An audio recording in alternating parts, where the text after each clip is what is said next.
踏切の花。これは私が会社に勤め始めたばかりの話だ。私は電車通勤が大の苦手で、家賃はかなり高くなってしまったが会社近くの部屋を借りた。会社の最寄り駅の東口側は比較的栄えているのだが、私の家がある西口側は奇妙なまでに何もない。普段から私は線路を越えて会社へ歩いていくのだが、その時にいつも同じ踏切を渡ることになる。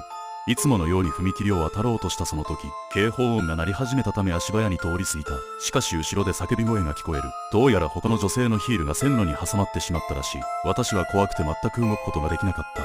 本当は助けたかった。電車が来てもダメだと思って目をそらし、少し経った後に振り向くと、そこには何もなかったように日常があっただけ。その日、私は踏切のそばに添えられていた白い花に初めて気づいた。